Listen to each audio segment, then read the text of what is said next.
Right right Koteswararao గారు చెప్పండి. కోటేశ్వరరావు గారు మనం చూస్తున్నాం ఏదైతే కొండ దంపతులకు 6 ఎమ్మెల్యేలకు పడట్లేదు అక్కడ. ఆ నేపథ్యంలోనే ఈరోజు ఎవరైతే తెలంగాణ కాంగ్రెస్ పార్టీ ఇన్ఛార్జి నటరాజన్ గారికి మీనాక్షి నటరాజన్ గారికి కలవడం జరిగింది. తాను చెప్పడం జరిగింది, తాను హామీ ఇవ్వడం కూడా జరిగింది. నేను బీసీ నాతో ముందుకు పోతున్నా మేడం, బీసీ బిడ్డలే ఈ పార్టీని నిలబెడతారు, ఖచ్చితంగా తన భుజస్కంధాలపైన వేసుకొని మోస్తారు.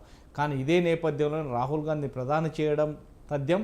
రాబోయే తెలంగాణలో స్థానిక ఎలక్షన్లను నా వంతుగా నా ఏదైతే వరంగల్ ఉమ్మడి జిల్లా లోపల నేను అందరినీ నిలబెట్టుకొని గెలిపించుకోవడానికి నా సాయశక్తిలో ట్రై చేస్తాను అంటూ కూడా తాను నివేదించడం జరిగింది. ఈ వివరణలో కాస్త ఇక్కడ ఉన్న ఎమ్మెల్యేలు అంటే పనితీరు చేయట్లేదనా, మిగతా వారు పని చేయరనేది అనుకోవచ్చా మనం ఈ నేపథ్యంలోనే? ఇప్పుడు ఆయనకి కాంగ్రెస్ పార్టీలో ఆయన స్థానం ఏమిటో మరి శివలాల్ గారు చెప్పాలి. ఎందుకంటే ఆయన ఏమి జిల్లా కాంగ్రెస్ అధ్యక్షుడు కాదు.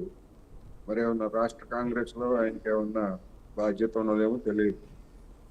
మొత్తం నేనే జిల్లాలో అంటే ఉమ్మడి జిల్లాలో కావచ్చు, లేదా ఇప్పుడు ఉన్నటువంటి జిల్లాలో కావచ్చు, నేనే మొత్తం అందరినీ గెలిపిస్తాను అనేటువంటిది మరి పార్టీ ఆయనకి ఏమన్నా బాధ్యత అప్పగించిందా, లేకపోతే ఆయనంతటా ఆయనే స్వయంగా నేనే గెలిపిస్తానని చెప్పేసి గొప్పలు చెప్పుకుంటున్నారా అనేటువంటిది జనానికి అర్థం అవుతుంది.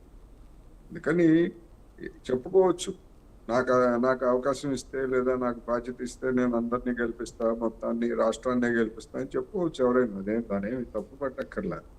ఇక్కడ సమస్య ఏంటంటే బీసీ నినాదం అనేటువంటిది ఒక గేమ్, ఒక మైండ్ గేమ్ తప్ప బీసీ బీసీ నినాదానికి కాంగ్రెస్ లో తలెత్తినటువంటి పంచాయతీలకి ఎవరిని బీసీలకు అన్యాయం చేస్తే పోనీ కాంగ్రెస్, లేదా రాబోయేటువంటి స్థానిక సంస్థల ఎన్నికల్లో బీసీలకి ఇస్తామని వాగ్దానం చేసినటువంటి సీట్లు ఇవ్వకపోతే ఎస్ నేను బీసీ బిడ్డను, బీసీల కోసం నేను పోరాడుకోవాలంటే అర్థం. ఇంకా ఆలు లేదు చూలు లేదు అన్నట్టుగా ఇంతవరకు బీసీ రిజర్వేషన్లు ఖరారు చేయలేదు. ఒకవేళ 50% మించితే అవి కోర్టులు కొట్టేసే అవకాశం ఉంది కనుక ఆ మేరకు పార్టీ తరఫున ఇస్తారా లేదా అనేటువంటిది ఒక చర్చ, ఇవ్వచ్చు అనేటువంటిది ఒక అభిప్రాయం. ఏమైనా అది ఆచరణలో మనం చూడాలి. ఇక తెలంగాణలో బీసీ నినాదం అనేటువంటిది ఎత్తని పార్టీ లేదు. బీజేపీ చూసాము, ముఖ్యమంత్రి గాని మేము బీసీ బిడ్డకిస్తామని చెప్పేసి బీజేపీ ప్రకటించినటువంటి సంగతి తెలిసిందే. మరి ఆ తర్వాత జరిగినటువంటి పరిణామాలలో శాసనసభ పక్షానికి ఒక బీసీని ఎంపీ చేయలేదు. చివరికి 2.5-2 తర్వాత జరిగినటువంటి అధ్యక్ష ఎన్నికల్లో కూడా ఆ బీసీ అనేటువంటి దానికి బీసీ క్యాండిడేట్ కి ఇవ్వలేదు అనేటువంటిది అందరికీ తెలిసిందే. వాళ్ళు ఏమైనా చెప్పుకోవచ్చు, అది మా పార్టీ అంతర్గత వ్యవహారం. నిజమే, ఆ పార్టీ అంతర్గత వ్యవహారమే కాదనట్లా. కానీ బీసీ నినాదం అనేటువంటి దాన్ని మరి ముఖ్యమంత్రి పదవి అనేటువంటి వాళ్ళ పార్టీ అంతర్గత వ్యవహారం కాదు కదా, అది రాజ్యాంగబద్ధమైనటువంటి దానికి ఎవరినైనా పెట్టచ్చు, దాన్ని కూడా ఏమంటలే. అందుకని బీసీ అనేటువంటిది తెలంగాణలో ఉన్నటువంటి సామాజిక పరిస్థితుల్లో బీసీ ఓటింగ్ అనేటువంటిది గణనీయంగా ఉన్నది. అందుకని బీఆర్ఎస్ అయినా, బీజేపీ అయినా, కాంగ్రెస్ అయినా, లేదా మరొక పార్టీ అయినా కానీ బీసీ నినాదంతో ఆ మాటున ఆ పేరుతోటి తమ ప్రయోజనాలను సాధించుకోవాలని చూస్తున్నారు. కొండా మురళి గారు లేదా కొండా సురేఖ్ గారు కూడా దానికి భిన్నమైనటువంటి వాళ్ళు ఏమీ కాదు. ఎప్పటి నుంచో కాంగ్రెస్ లో ఉంటున్నారు. మరి ఇప్పుడు బీసీ నినాదం ఎందుకు ఎత్తుతున్నారు అనేటువంటి ప్రశ్న వాళ్ళకి కూడా ఎదురవుతుంది.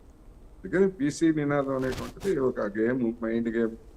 అది అధిష్టాన వర్గాన్ని ప్రసన్నం చేసుకోవడానికి కావచ్చు, లేకపోతే ఇక్కడ ఉన్నటువంటి వాళ్ళని వ్యతిరేకిస్తున్నటువంటి సామాజిక తరగతులు ఎవరైతే ఉన్నాయో ఇవాళ వరంగల్ జిల్లాలో వాళ్ళకి వ్యతిరేకంగా బీసీలను రెచ్చగొట్టేటువంటి వ్యవహారంగా కూడా కనిపించవచ్చు, ఎవరైనా అనుకోవచ్చు. అందుకని అది దాంతో ఏమి సాధిస్తారు ఏమిటి అనేటువంటిది అవన్నీ పక్కన పెట్టేట్లయితే కాంగ్రెస్ ఇటువంటి ఒక విధంగా చెప్పాలంటే బహిరంగమైనటువంటి దానికి ఎవరు బాధ్యులు, ఆ బహిరంగమైనటువంటి రచ్చ జరిగింది కదా, అందరూ అంగీకరిస్తున్నారు కదా రచ్చ జరిగిందని, దీన్ని ఏ విధంగా కంట్రోల్ చేస్తారు, ఈ రచ్చకు బాధ్యులైనటువంటి వాళ్ళ మీద ఏ విధమైనటువంటి క్రమశిక్షణ చర్యలు తీసుకుంటారు అనేది ప్రశ్న. మరి అటువంటి శక్తి, ఆ విధంగా క్రమశిక్షణ చర్యలు తీసుకునేటువంటి శక్తి వాళ్ళ కాంగ్రెస్ కి రాష్ట్ర నాయకత్వానికి కానీ అధిష్టాన వర్గానికి కానీ ఉన్నదా అనేటువంటిది $1 మిలియన్ ప్రశ్న. రైట్ రైట్ గౌతమ్ ప్రసాద్ గారు, మనం చూస్తున్నాం ఏదైతే అంతర్గత వ్యవహారాలలో